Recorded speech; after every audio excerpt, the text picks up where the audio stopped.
তো আসসালামু আলাইকুম বন্ধুরা, আজকে আমি দেখাবো উইন্ডোজ 11 পিসি অথবা ল্যাপটপে কিভাবে নিজে নিজে ইনস্টল করবেন। শুরু থেকে শেষ পর্যন্ত সম্পূর্ণ প্রসেস, কিভাবে পেন ড্রাইভ বুটেবল করবেন, কিভাবে মাইক্রোসফটের অফিসিয়াল সাইট থেকে উইন্ডোজ 11 আইএসও ফাইল ডাউনলোড করবেন, কিভাবে রুফুস সফটওয়্যার ডাউনলোড করবেন এবং রুফুস সফটওয়্যারের মাধ্যমে আপনারা পেন ড্রাইভ বুটেবল করবেন, বুটেবল করে কিভাবে ইনস্টল দিতে হয় তার বিস্তারিত নিয়ে ফার্স্ট থেকে লাস্ট পর্যন্ত উইন্ডোজ দিতে যা যা করা লাগে তা আমি আমার এই ভিডিওতে সুন্দরভাবে দেখাবো। তাই আমার অনুরোধ থাকবে ভিডিওটি শেষ পর্যন্ত স্কিপ না করে দেখবেন। তো চলুন আমরা মূল ভিডিওতে চলে যাই। সেজন্য আমাদেরকে প্রথমেই চলে যেতে হবে, আমরা প্রথমেই চলে যাব যে কোনো একটা ব্রাউজারে চলে গিয়ে আমরা এখানে লিখব উইন্ডোজ 11 আইএসও ফাইল, তারপর এই যে চলে আসবে, তারপরে যে ডাউনলোড, তারপরে যে download Windows 11 disk image, Windows 11 multi edition ISO x64 device, তারপর আমাদের ভাষা ইংলিশ ইন্টারন্যাশনাল দিয়ে সিলেক্ট করে তারপর এই যে 64 বিট ডাউনলোড এখানে ক্লিক করব। তারপর সেভ আসবে, সেভে ক্লিক করব। তারপর এই যে ডাউনলোড শুরু হয়ে গেছে। তো আমরা ডাউনলোড হতে শুরু থেকে 15 মিনিট লাগবে। তো ততটুকু আমরা ভিডিওটা পুশ করে দিই। ততক্ষণে আমরা মিডিয়া ক্রিয়েশন অর্থাৎ বুটেবল করার জন্য যে সফটওয়্যার লাগবে রুফুসটা আমরা ব্রাউজারে গিয়ে সার্চ করে নিলাম। সার্চ করে নেওয়ার পর যে রুফুস, এটা ফার্স্ট যে ওয়েব পেজ রয়েছে সেখানে আমরা ক্লিক করব। ক্লিক করার পর একটু নিচে আসার পর এই যে দেখেন লেটেস্ট রিলিজেস, এখানে যাই, তারপর উপরে যেটা আছে যে রুফুস 4.11.exe এটাতে ক্লিক করব। উইন্ডোজ x64 এটাতে ক্লিক করব। ক্লিক করার পর সেটাকে ডাউনলোড করব। এই ডাউনলোড হয়ে গেছে। তো এখন আমরা সেটাকে ওপেন করব। এই যে ওপেন করলাম, ওপেন করার পর এরকম আসতেছে। তো আমরা এখানে ইয়েস দিয়ে দিব। দিয়ে দেওয়ার পর এই যে রুফুস সফটওয়্যারটা ওপেন হয়ে গেছে। তারপরে এটা সিলেক্ট থেকে আমাদের ওই যে উইন্ডোজ ডাউনলোড হয়েছে যে আইএসও ফাইলটা এখান থেকে আমরা সিলেক্ট করে দিয়ে দিব।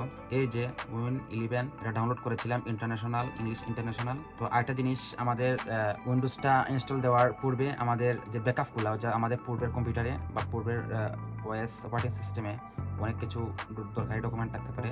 তো সেগুলোকে আমরা একটা সেফ ফোল্ডারে নিয়ে যাব ব্যাকআপ হিসেবে, অর্থাৎ যদি পরবর্তীতে দরকার হয় তাহলে যাতে আমরা ইউজ করতে পারি। তো সেটা আমরা এখন করছি। এই যে কপি করলাম, কপি করে আমাদের আলাদা যে ড্রাইভটা রয়েছে, যে ড্রাইভটা আমরা ডিলিট করব না, সেই ড্রাইভটাতে আমরা কপি পেস্ট করে দিলাম। বা উইন্ডোজের যে সম্পূর্ণ যা যা আছে সম্পূর্ণ তা অবস্থায় কিন্তু ব্যাকআপ নেওয়া যায়। তো সেই প্রসেসটা অনেক দীর্ঘ। তো যদি আপনারা চান তাহলে সেই বিষয় নিয়ে, অর্থাৎ উইন্ডোজ ব্যাকআপ অ্যান্ড রিকভারি নিয়ে আমি ভবিষ্যতে ভিডিও বানাবো, যদি আপনারা কমেন্ট করে জানান। এখন আমরা আমাদের যে কপি পেস্ট করে আমাদের যে ডাটাগুলো ব্যাকআপ রাখি। তো আমাদের ব্যাকআপটা নেওয়া হয়ে গেল। তখন আমরা যে আইএসও ফাইলটাকে বুটেবল করে নিব। এখান থেকে আমরা যে রুফুসে যেরকম দেখাচ্ছি এরকম করে নেবেন। করে নেওয়ার পর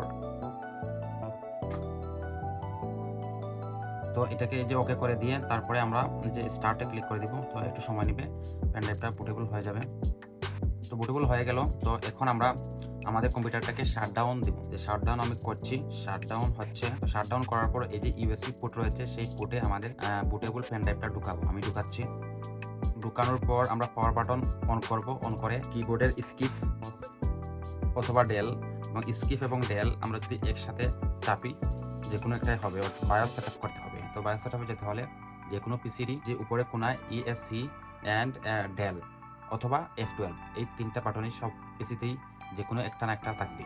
তো আমি প্রথমে স্কিপ চাপলাম, আসতেছে না, তখন এখন আমি ডেল চাপতেছি, এখন আশা করি আসবে। তো এই যে দেখেন বায়োস সেট আপ চলে আসলো। তো এখন আমরা আমাদের কাজ হচ্ছে যে বুট অর্ডারে। তো এখন আমরা যে এরো কি রয়েছে, এরো কি এর মাধ্যমে আমরা চলে যাব বুট অর্ডারে। তো বুট অর্ডারে আমি চলে গেলাম। চলে যাওয়ার পর এখন আমি যাব এই যে বুট অপশন প্রায়োরিটিস, এখানে যাব গিয়ে বুট প্রায়োরিটি 1-1-এ UEFI USB এটা সিলেক্ট করব। অর্থাৎ প্রথমটায় UEFI USB এটা সিলেক্ট থাকতে হবে, এবং প্রায়োরিটি 2তে থাকবে UEFI STD।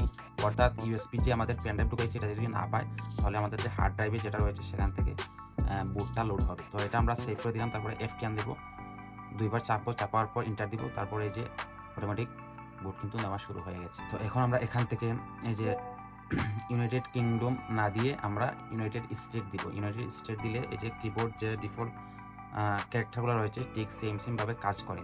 তো এবং ইউনাইটেড কিংডম দিলে অনেক সময় উল্টাপাল্টা কাজ করে, একটা দিলে আরেকটা আসে। তো আমি রিকমেন্ডেশন রাখবো যে ইংলিশ ইউনাইটেড স্টেট এটা সিলেক্ট করবেন সবসময়, এবং ইউএস অর্থাৎ ইউএস দিবেন। তারপর নেক্সট চাপলাম। তারপর এই যে এখানে রয়েছে ইনস্টল উইন্ডোজ 11, এটাতে টিক দিয়ে তারপর এগ্রি বাটনে টিক মার্ক দিয়ে দিবেন। দিয়ে দেওয়ার পর এখানে নেক্সট ক্লিক করবেন। তারপর এখানে বলতেছে প্রোডাক্ট কি, তো আই ডোন্ট হ্যাভ প্রোডাক্ট কি, এটাতে আমরা ক্লিক করে দিব। তো ক্লিক করে দিলাম। তারপর একটু পরেই চলে আসছে অপারেটিং সিস্টেম, আমরা কোন ভার্সনটা ইনস্টল করতে চাই। এখানে অনেকগুলো রয়েছে, আমি উইন্ডোজ 11 প্রো সিলেক্ট করলাম, তারপর নেক্সট দিলাম।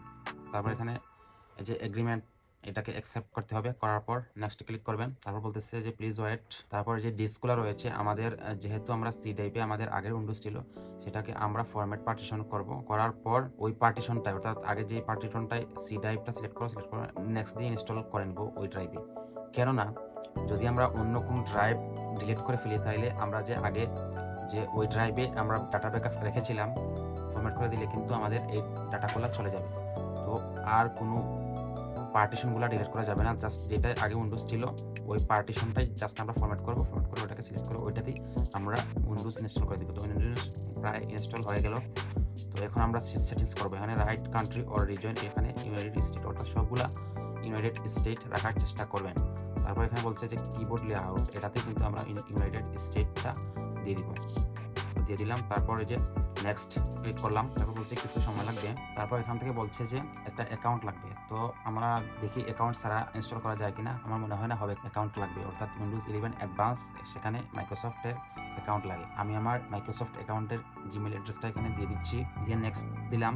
তারপর বলতেছে যে আমাদের রিকভারি ইমেল অ্যাড্রেসে কিন্তু একটা ভেরিফিকেশন কোড পাঠাবে, ওই কোডটা এখানে বসাতে হবে, অর্থাৎ রিকভারি ইমেলটা এখানে আগে বসানোর পর তারপরে সেন্ড কোড ক্লিক করতে হবে। তো আমার কি একটা ভুল হয়েছে, তো আমি আবার লিখে ট্রাই করব, অথবা এই যে আমি আমার পাসওয়ার্ডটা এখানে দিয়ে দিই। যে কোডটা চলে আসছে, তো কোডটা আমি এখানে বসিয়ে দিলাম। বসিয়ে দেওয়ার পর নেক্সটে ক্লিক করলাম। তারপর বলছে যে ক্রিয়েট এ পিন, একটা পিন দেওয়ার জন্য। তো আমি একটা পিন দিয়ে দিচ্ছি, আপনারা আপনাদের যে পিন দিতে চান সেটা দিয়ে দিবেন। তারপর কনফার্ম করে দিলাম। তারপর ওকেতে ক্লিক করলাম। তারপর নেক্সট অ্যাকসেপ্ট, তারপর যে কন্টিনিউতে আমরা ক্লিক করব। তো এখানে একটু সময় লাগবে, আমরা একটু অপেক্ষা করি। তারপর এখান থেকে এগুলা যেগুলো চান আর কি সেগুলো টিকমার্ক দিয়ে অ্যাকসেপ্ট করে দিবেন। তারপর এখানে বলতেছে যে মোবাইলের সাথে লিঙ্ক করবেন কিনা, তো আমি এখন স্কিপ করছি। তারপর এখানে অ্যাকসেপ্ট করব। তারপর এই যে ডিক্লাইন মাইক্রোসফট 365 ডিক্লাইন করে দিব, যেহেতু আমরা টাকা দিয়ে কিনবো না, আমরা ফ্রি চাই। এই যে আমাদের উইন্ডোজ 11 ইনস্টল হয়ে গেল। এখন আমরা ডেস্কটপের কিছু কাস্টমাইজেশন শিখবো। সেজন্য আমাদের মাউসের রাইট বাটন ক্লিক করতে হবে, তারপর পার্সোনালাইজ এখানে ক্লিক করতে হবে। তারপর এই যে এখানে থিম রয়েছে, থিমে আমরা ক্লিক করব। থিমে ক্লিক করার পর এই যে এখানে রয়েছে ডেস্কটপ আইকন সেটিংস, এখানে ক্লিক করব। তো ক্লিক করার পর এখান থেকে আমরা যে যে সিম্বলগুলো চাই সে সিম্বলগুলোতে আমরা টিক মার্ক দিয়ে দিব। দিয়ে দেওয়ার পর এই যে অ্যাপ্লাই এখানে ক্লিক করব, তারপর ওকেতে ক্লিক করব। এই যে আমাদের ডেস্কটপ কাস্টমাইজেশন হয়ে গেল। তারপর আমরা আইটেম টাইপ দিলে আমাদের যে ডিসপিসি সেটা একবার কোনায় চলে যাবে। তো বন্ধুরা, এই ছিল আজকের ভিডিওটি কেমন লাগলো? যদি ভিডিওটি একটু উপকারে এসে থাকে তাহলে ভিডিওতে একটা লাইক দিবেন। কোনো ধরনের সমস্যা ফেস করে থাকলে কমেন্ট করে জানাবেন, আমি উত্তর দেওয়ার চেষ্টা করব। আর এইরকম টেক রিলেটেড তথ্যমূলক ভিডিও পেতে আমার চ্যানেলটি সাবস্ক্রাইব করে পাশে থাকা বেল আইকনটি অন করে দিবেন, যাতে ভবিষ্যতে কোনো নোটিফিকেশন আপডেট মিস না হয়। তো আজকের মতো ভালো থাকবেন, আল্লাহ হাফেজ।